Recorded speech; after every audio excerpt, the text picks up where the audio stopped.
E aí galera do oitavo ano, tudo bom? Aqui é o Elias. Eu vou gravar um vídeo. A nossa aula vai ser um bate-papo bem informal mesmo, porque a aula que eu estava planejando não acabou que aconteceu alguns erros, então eu preferi assim, tá? Vai ser uma coisa bem simples, porque é um assunto do qual a gente já vem falado, que é sobre a teoria da evolução, seleção natural. Porque a primeira atividade que foi passada para vocês na primeira semana de quarentena foi justamente sobre isso, na página 15 a 17, se eu não me engano, e que falava justamente sobre seleção natural. Tá? Então a gente vai debater, a gente vai conversar sobre isso, para ajudar vocês a responder as questões. Beleza? Então vamos lá. O que é a teoria da seleção natural? A teoria da seleção natural é a teoria vigente da teoria da evolução, certo? Ela foi proposta por Charles Darwin no século 17, século 17 e 18. E o que é que essa teoria diz? A teoria da seleção natural diz que a natureza seleciona os organismos e os seres mais bem adaptados àquele meio, certo? Como assim? Imagina dois insetos, certo? Dois insetos. E o meio é a árvore. O habitat delas é a árvore, certo? Um inseto verde e um inseto marrom. Quais desses dois insetos qual desses dois insetos vai ter mais probabilidade de se alimentar, de se reproduzir em maior quantidade? Logicamente, o inseto marrom. Por quê? Porque ele pode se confundir com o tronco da árvore, que marrom, a maioria das árvores tem essa cor. Então, ele vai facilmente tomar vantagem sobre suas presas, se camuflar dos seus predadores, e por causa disso ele vai sobreviver mais do que o inseto verde. Então, a probabilidade dele se espalhar e passar adiante os seus genes, passar adiante suas gerações, é muito mais fácil do que o inseto verde. Então, a tendência é que o inseto marrom se sobressaia naquele ambiente. E a tendência também é de que o inseto verde não tenha vantagem sobre aquele ambiente. Então, ou ele vai ser extinto, ou ele vai para outro lugar, procurar sobreviver em outro lugar. Então é assim que a seleção natural funciona.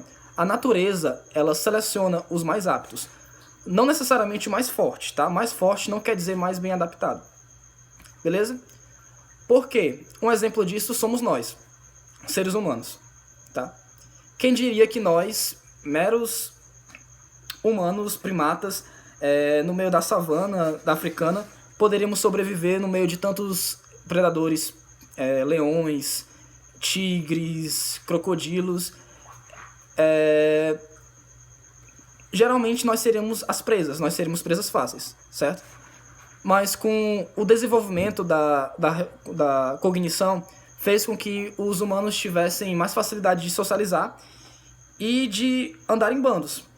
Essa facilidade de andar em bandos e de criar laços sociais fazia com que os seres humanos tivessem mais vantagem social sobre os outros animais, mais facilidade de se comunicar sobre os outros animais, certo? Então, com isso, o Homo sapiens tomou vantagem sobre as outras espécies e evoluiu, certo? Mas aí você me diz, Elias, eu não acredito na teoria da evolução. Tá bom, tudo bem, você acredita no que quiser. Mas a ciência, ela trabalha com uma coisa muito poderosa chamada método científico, que a gente já conversou sobre isso. O que é um método científico?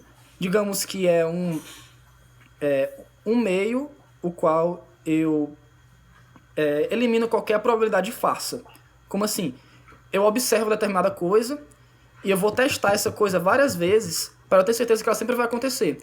Se essa minha teoria sempre tiver os mesmos resultados, então eu tenho uma teoria científica. Ela é bem baseada, certo? Então vários cientistas sempre analisam, vê se não tem nenhuma falha, até que ela fique bem estabelecida. É assim que a teoria ela é formalizada.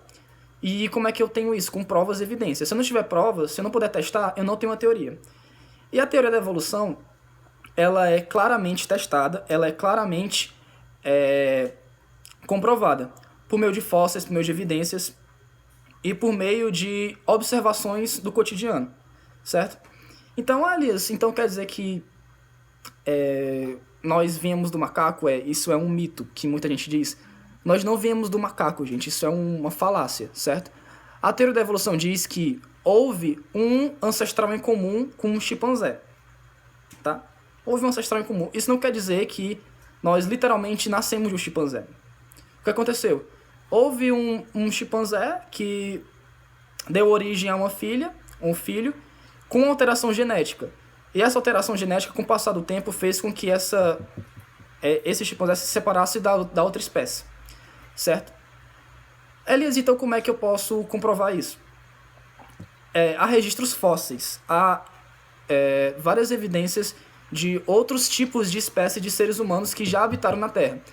Ao total, são conhecidos 6 tipos de humanos que existiram. Eu falo humanos, não é Homo sapiens, certo? Por exemplo, o Homo neandertal, certo?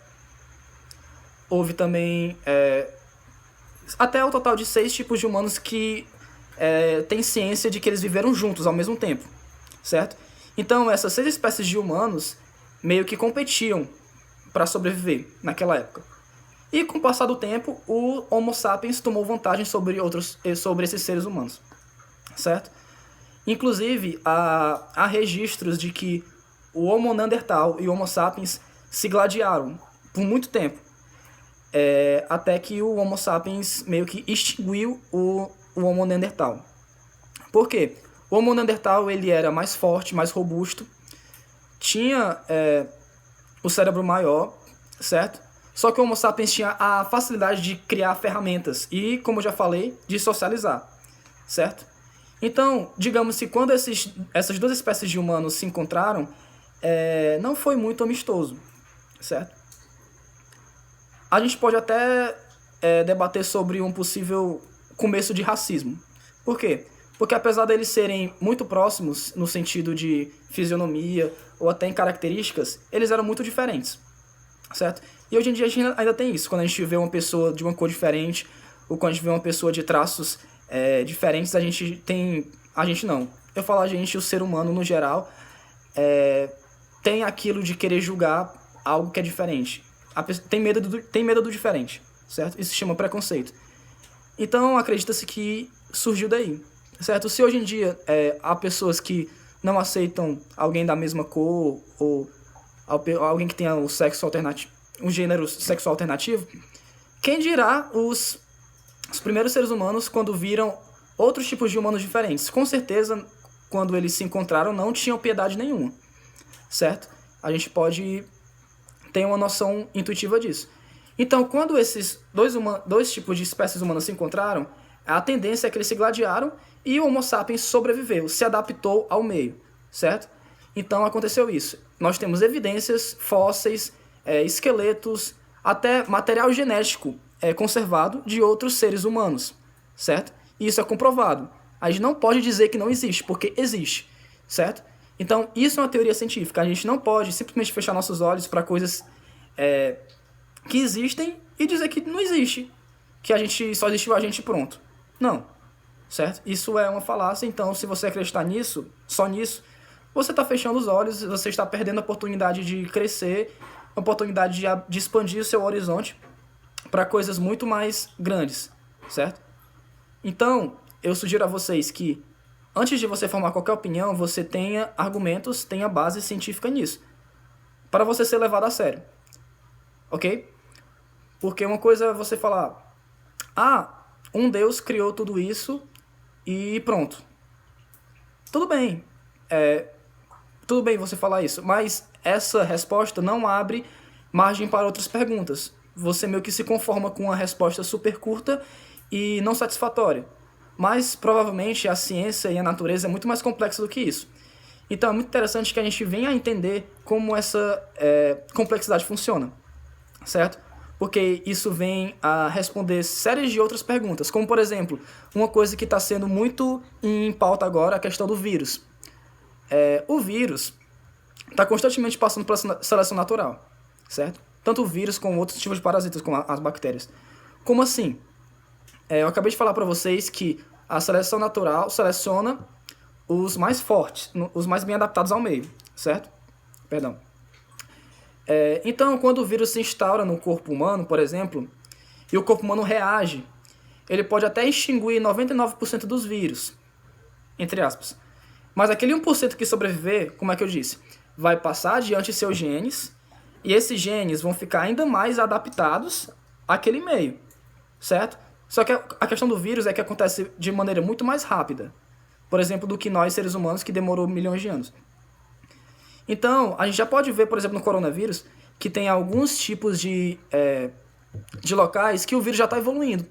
Já tem uma mudança genética nele, certo? Então, a seleção natural, você não pode negar que ela existe. Ela está o tempo todo acontecendo dentro de nós. Tanto com as bactérias como o próprio vírus. Ok? Outros tipos de evidências são a adaptação, as analogias e as homologias, que são as características parecidas da fisionomia e de função, certo? E basicamente é isso, certo, gente? Essa questão, esse debate que eu quis trazer mesmo foi só pra gente realmente expandir a nossa noção de pensamento científico e pra gente realmente criar base nos nossos argumentos, tá ok? Eu vou passar para vocês uma atividade, eu vou enviar e juntamente com esse vídeo, então vocês façam, tá? Qualquer dúvida pode falar comigo, pode perguntar, que a gente tá aí, tá ok? Valeu!